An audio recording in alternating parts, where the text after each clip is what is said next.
Ladies and gentlemen, please take your seats. You know, it's those passions in life that can lead to a whole heap of trouble, and if you're within the sound of my voice, that must mean you are in the seats with once more. As always, my name is Dave Voigt, and I'm the host of this podcast where we sit down with a wide-ranging variety of industry professionals, and we pick their brain about current projects, state of the industry, how they got started, and so very much more in a light and conversational fashion. And, you know, if you like how we do things, I'm assuming you do, because you're here. We'd love it if you'd subscribe to the podcast. You can find us over at Apple, Spotify, Amazon, Google, basically anywhere you get your podcasts. And plus, we archive every single one of our episodes over at our In the Seats YouTube channel. So if you can give us a like and subscribe there as well, we'd really appreciate it. Also, don't hesitate to check us out on social media. You can find us on Facebook, on Twitter, and on Instagram at either at In the Seats or at It's Podcast One for all sorts of fun updates. And finally, and I say this a lot, but it's true, it's most important, please pay us a visit at In the Seats, intheseats.ca for all the latest and greatest from the world of film, television, basically the moving image at large. If we love to write about it and talk about it, we love it when you come and read about it.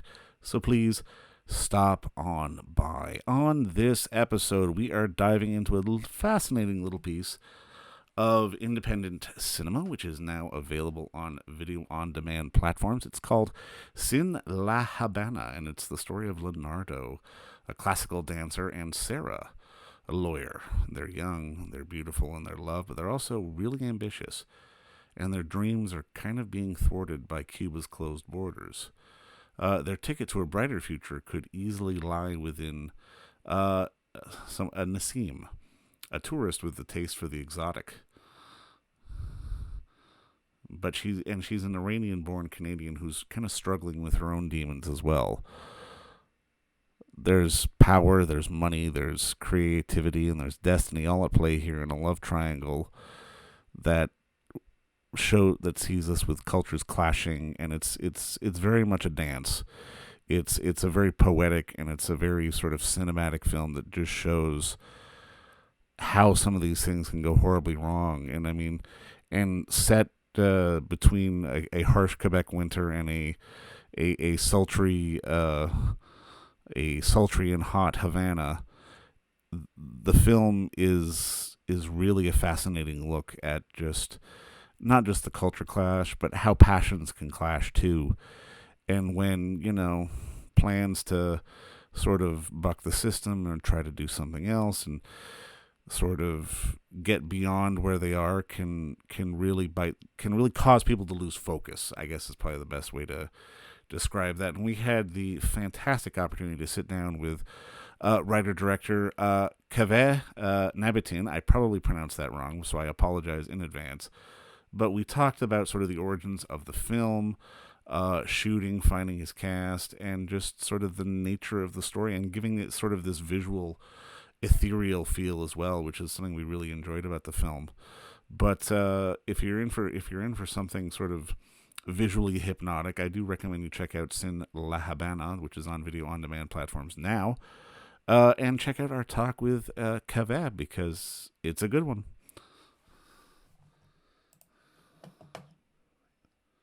Now, I mean, first off, just congratulations on the film. Like, I absolutely enjoyed it. I guess walk me through sort of the origins of the story. Well, I was spending a lot of time in Cuba because I'm a musician, and so I was down there because I was, fascinated by Cuban music. This was like in the early aughts when the Buena Vista Social Club was out, and so I had this kind of romantic vision of Cuba, like I think so many people do. So I went down there, but I actually spent enough time to, figure out that the romantic vision is just one part of it. And I started befriending a lot of Cuban people and became really curious about the relationships between Cubans and foreigners, because it's quite different than in other developing countries.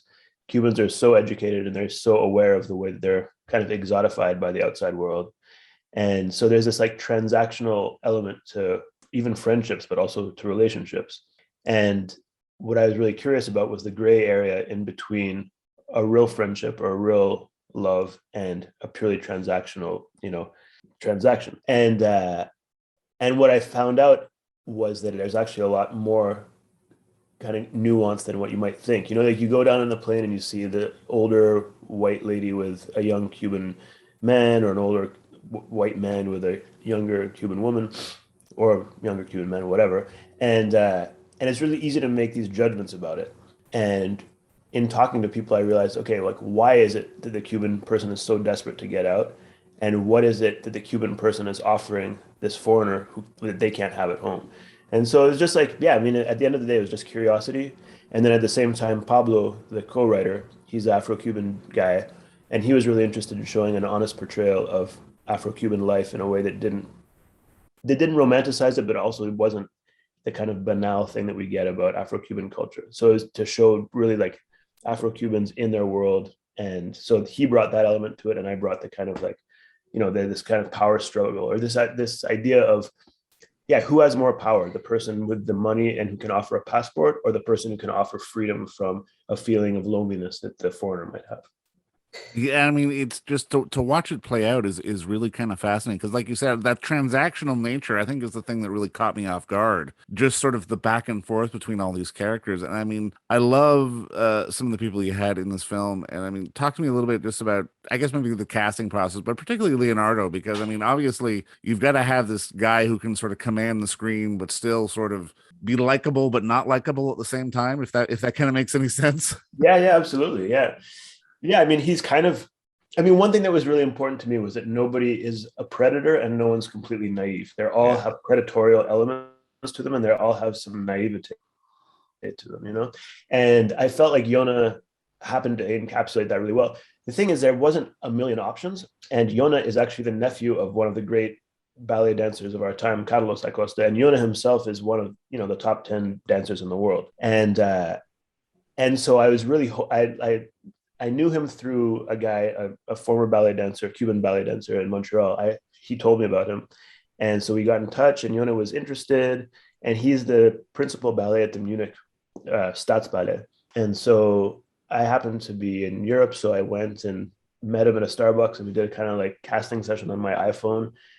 And it wasn't like totally conclusive, but I could see that he really wanted it, and that, the guy's a performer, that he spent his life on stage. Mm-hmm. So even if it's a very different kind of performance, I felt like he could do it. And he also had the experience himself of being someone who's been kind of not exiled, but who's left Cuba, and who has had to learn the codes of a different world. And, he's married to a white woman, so like a German woman, no, sorry, a British woman. So I felt like there was enough in common with the character. And then what we ended up doing with all of the characters, since they were all non-professionals, was to tailor the script to fit their personalities and their own experiences as closely as possible, so that they were doing as little kind of like acting out my words as possible, right, and more doing it through their own way of speaking. No, and I mean, I think that comes through because it really felt very much an honest portrayal. Like, it wasn't a question of, like, there weren't any sort of fake flourishes, or I mean, even the moments with the family and sort of the racial overtones and the stress there,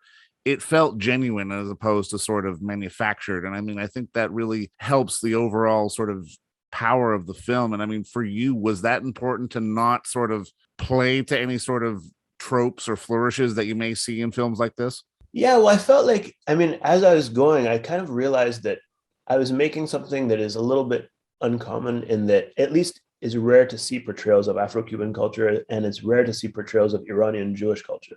Yeah. And it's especially rare to see either of those cultures not through the lens of a white person who's right, like, the relatable person. I wasn't interested in having someone that's like relatable, because anyway, what does that mean? And, like, my father's an Iranian Jew. And so some of, that kind of, I guess they call it lateral racism. Yeah. It's something I've seen a lot in my own family, not necessarily my close family, but there is a lot of that. I mean, and that's a worldwide phenomenon. For sure, yeah. People, like, racism is just something that humans do. But I was interested in showing it not as like the evil white guy versus the beautiful foreigner or whatever. I was interested in showing two people, like two cultures that are both a little bit lost in this North American culture, trying to sort each other out and trying to figure it out. And so the father in the film is played by my father, and the mother is played by my aunt. And so that was also a really, I mean, like, my dad's not like that, but he's an Iranian dude, and he grew up around that. So it was easy for him to find the words, and easier for him to find that kind of demeanor. And neither of them are professional actors either. So that was an exciting thing for us to try to figure out together. Yeah, I'm sure it helps when the family will work for scale too, right? Yeah, that did help. Now, I mean, there is another aspect of this film that I really loved, and it's just sort of the visual sort of. I mean, tapestry feels, a little flowery, but you can see where I'm going with this. It has a real distinct look to it, especially some of the night shots and just how you use light and shadow, and particularly even some of the like club scenes that very like where it almost felt like the lights were strobing on us and we're creating a very sort of almost a different world. Can you talk a little bit why you wanted to have certain sequences really have a different feel to them, like an almost transportative feel? Mm-hmm. Well, I'm glad that you felt that. I mean, that was definitely the idea. I feel like sometimes in narrative film, it's really easy to get stuck in a codified way of making them. And a lot of the films that I like use the form to try to like tell the story in an emotional way. Like the emotion is being conveyed through the form or through the visual and the sound. This sound was also really important in this film. Yeah. And so we really so Juan Pablo, the cinematographer, and I worked really hard to try to figure out, okay, like in the club scene, for example, he's just done cocaine for the first time. What does that feel like? Like, let's try to make it a sensorial thing. Like, rather than a realistic depiction of what's going on, let's make the film kind of like mirror what Leonardo's feeling. And then all the stuff that was shot on a Bolex, all that 16mm stuff, that's like, it's kind of like representing his memories and his spiritual life. And so we tried to make these like different codes where different visual things would mean, different elements of Leonardo's life and his way of looking at things. And then there's also like a lot of work on color, because each one of the characters is based on an orisha, like a god from Santeria. So like Leonardo is Chango, who's the god of fire and lightning and dance. And then Nasim is Oya, who's the goddess of change and wind, and the colors blue and purple. And Sarah is the goddess Oshun, who's the goddess of fertility and rivers, and the color yellow. And so we were bringing a lot of those elements to without trying to explain it, to just have this other kind of spirit logic to the film. So, you always see Sarah in yellow and you always see Leonardo in red and white, and she's in a river, and there's like honey and all these things that come from Santeria, kind of creating this other little subtext that unless you know about Afro-Cuban, culture and religion, you're not going to directly get it, but hopefully you're feeling something kind of boiling over in underneath the above layer of narrative. It felt really important that, because I mean, like you said, you're a musician as well. It felt important that you also worked on the music for this film. How, like, every element of this story does feel interconnected. I mean, was it important for you to sort of be involved in every step just to be able to really sort of create the vision that you wanted? Because, like you said, in this film, it does feel like it's not just a question of a score or adding a soundtrack. Everything is intertwined with one another, and I mean, it's not something you always see every day. Yeah, I mean, that's wonderful that you felt that way. I just felt like the idea was really kind of like what I was saying, that the film itself is Leonardo's soul, and the film itself is like a character in the film, and so the film has to react to what's happening, not be like an objective depiction of what's happening, but a sensorial, expression of what's happening. And so I mean, I was just, I could hear the music in my head, and sometimes we'd try to license a track that worked and it would be too expensive or they wouldn't have the rights. And at a certain point, I was just like, I know what I'm hearing. I just have to learn how to do it. So I bought a drum machine and I just figured out how to do it. And like got, I know all these amazing musicians in Cuba and Montreal. And so I'd hire people to get the sounds I was hearing, and just like spent a lot of time just working it out with my bandmate, Pietro, who engineered it. And until we got the sounds and the feelings that we were looking for. It's the spirit of independent filmmaking. Just at some point saying, "Fuck it, I'll do it myself." Well, yeah, I mean that's the more, honestly, that's what it was. Because I kept on, I tried to hire someone to do all the beats, and then the beats weren't right, and I was like, I'm spending so much time trying to explain how the beats should sound to this person who doesn't get it. Why don't I just learn how to make beats? So I just learned how to make beats, and now I know how to make beats, and I like that. It's like cool. Fantastic, man. Yeah. Now, I mean, this is a bit of a silly question, but something I always like to ask. Like, thinking back to your younger days, like, was there a movie or a moment sort of in your life where the light bulb went off and be like, you know what, I got to do this. I got to be a storyteller? Yeah, no, that's a great question. I was thinking about it because I just watched the original Dune again last night, and I was like, that actually really made a big mark on me, because David Lynch is like a master of expressionistic storytelling. Right. Yeah. like thinking about the navigator and all that stuff is like, I remember that burning into my brain. And it's still, I mean, a lot of it's cheesy, but a lot of it really holds up. But it was The Godfather. I saw The Godfather when I was like 11. I was like, how is this story transporting me so much? Like I was so like into the world of it and the music of it. It's like when you see those like complete films, Star Wars, and then when I was like 17, I got chicken pox and somehow ended up getting into Soviet cinema, like and Eisenstein in particular. Yeah. Okay. And then that's another very kind of sensorial, intense, energetic, way of image making and sound and cutting and stuff. Well, the sound that they added after, but like just like visually and like emotionally, just packs such a punch. And it's like, okay, I want to do this. I don't know how it'll come out, but this is what I want to do. I love that you say that, man, because I mean, in watching your film, I was even things like, where am I placing this? I've seen this kind of visual style before, and you're right, it's Einstein, it's Tartovsky, it's assaulting the senses in a story. And I mean, I think that's a beautiful thing to do in a film, and it doesn't get done enough. And I mean, I'm kind of curious for you, at the end of the day, what do you hope people pull away from this film?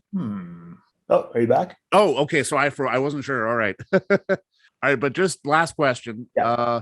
I love that you brought up the sort of Russian film, because it really is this very sort of assaulting on the senses sort of experience that we don't necessarily see every day. But I mean, I'm kind of curious for you, now that this movie is going to be sort of out there in the universe, what is your hope? What is your pull away? Your hope that people pull away from this film? At the end of the day, like humanity. And I feel like if when people go to a foreign country, they have a little bit more, empathy towards what people there might be living. And when you see like an apparently mismatched couple, like to not judge it so harshly and actually think about what people are living through. I think those are things that I like when I watch a movie. It's like, oh, well, this taught me that about an experience that I don't have. And so if this shows other people an experience that they wouldn't have themselves and can feel something from that, I think that's a powerful thing. And that's, what we need right now in this polarized world is to understand people who are different and who might do things you disagree with. Well, you know what? I think you've done that and then some, man. Congratulations on the film. And Kaveh, that's how I pronounce your name. Kaveh. Congratulations on the film, man. And thanks for the time. I really enjoyed it, and I had a lot of fun talking to you. All right. I'm so glad. Thank you very much. And don't forget to visit our friends over at Bay Street Video for all your DVD, Blu-ray rental, or purchasing needs this summer, as they are still open for curbside and some mailing delivery as well. Over at 1172 Bay Street, Toronto, Ontario, Canada, you can give them a call at 416-964-9088. That's 416-964-9088. Or send them an email at baystreetvideoto@gmail.com for any of your DVD and Blu-ray needs.